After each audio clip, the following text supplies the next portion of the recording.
शेतकरी मित्रांनो नमस्कार. मी डॉक्टर कृष्णा मधुकर आवारे. मित्रांनो, आत्ता ह्या वर्षीच्या ज्या काही पावसाच्या सिच्युएशन असणार आहे, काही पावसाचा जो प्रकार असणार आहे तो मुळात दरवर्षीपेक्षा थोडाफार कमी होणार आहे आणि उन्हाची तीव्रता फार मोठ्या प्रमाणामध्ये आहे. आत्ता दुपारचे साधारणपणे 3:30च्या आसपासचा काळ आहे. आपण एका कोबीच्या प्लॉटवरती आहोत.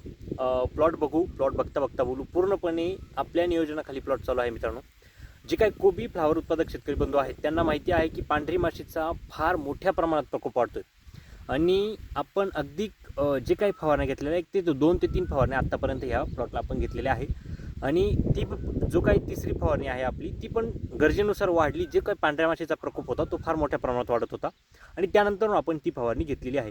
पहिले प्लॉट बघू आणि मग बोलू. मित्रांनो, फार सुंदर असा प्लॉट आहे. कोबी पिकाचा प्लॉट आहे. जे कोबी उत्पादक शेतकरी बंधू आहेत किंवा फ्लावर उत्पादक शेतकरी बंधू आहेत त्यांना माहिती आहे की पांढऱ्या माशी जी काही प्लॉटवरती आता ह्या पण प्लॉटवरती 3-4 दिवसापूर्वी साधारणपणे एका पानावरती 50 पासून ते 100पर्यंत पांढऱ्या माशींची संख्या होती. मात्र आता सध्या आपण बघतोय की पूर्णपणे पांढरी माशी ही नियंत्रणात आलेली आहे, कारण योग्य केमिकल आपण योग्य वेळी वापरले.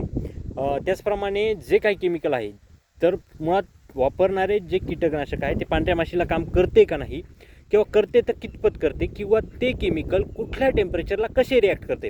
कारण आपल्याला माहिती आहे की बाजारामध्ये उपलब्ध असलेले सोलोमन असेल, SLR 525 असेल किंवा क्लॅस्ट्रो असेल, प्रेगासिस असेल, त्याचबरोबर इवन जे काही कुठल्याही पांढऱ्या माशीसाठी उपलब्ध असणारे कीटकनाशक आहे त्याला एक ठराविक टेम्परेचर जर व्यवस्थित असेल तरच ते केमिकल चांगल्या प्रतीने रिॲक्ट करत असते.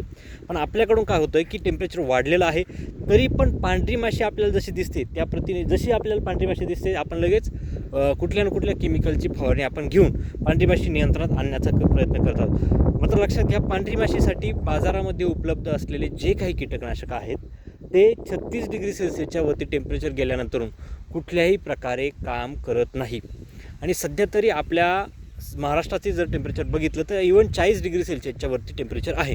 पण सांगायचं तात्पर्य काय आहे की तुम्हाला योग्य वेळीस योग्य केमिकल ते टेम्परेचर कुठल्या टेम्परेचरला कसं रिॲक्ट करतं हे ठरूनच तुम्हाला तुमच्या प्लॉटवरती फवारणी घ्यायची आहे. आता बघा, जर तुम्ही कुठलंही कीटकनाशक जर घेतलं त्याची जर फवारणी जर केली तर त्याचा तुम्हाला चांगला रिझल्ट भेटण्यासाठी एक ठराविक टेम्परेचर आवश्यक आहे. मात्र या उलट दुसरं जर तुम्ही जैविक औषधं घेतली, सपोज नीम घेतलं, करंज घेतलं, तर या औषधांना कुठल्याही प्रकारे टेम्परेचर एक नियंत्रित टेम्परेचर लागत नाही हे जाणून घ्या. नीम जे कीटकनाशक आहे ते कुठल्याही टेम्परेचरला चांगल्या प्रतीचं रिॲक्ट करत असतं. करंज ऑइल असेल, हिंग असेल, कापूर असेल, या ज्या काही फवारण्या मी शेतकऱ्यांना सांगतो त्याचे अतिशय सुंदर असे रिझल्ट येत आहे. मात्र आपण ह्या प्लॉटला काय फवारणी घेतली हे थोडक्यात जाणून घेऊ.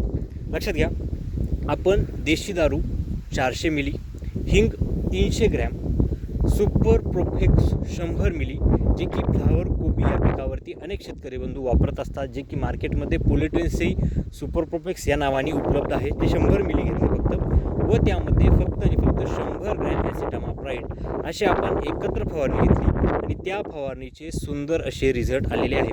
आपण अल्कोहोलचा वापर स्प्रेमध्ये केला. अल्कोहोल जे काही ॲसिडिक स्टेटमेंट आहे त्याचे, त्यामुळे झाडाच्या पानामध्ये लवकर पेनिट्रेट होते, त्याचबरोबर पानावरती एक लेअर आणते आणि जो काही पिकावरती पडणारा जो सूर्याचा प्रकाश आहे तो सूर्याचा प्रकाश एक नियंत्रित करून 2 ते 3 दिवस नियंत्रित करून त्या केमिकलला त्या झाडामध्ये चांगल्या प्रतीचे रिस्पॉन्स मिळण्यासाठी वेळ देते आणि त्यामुळे या कॉम्बिनेशनचे फार असे सुंदर असे रिझल्ट येत आहे.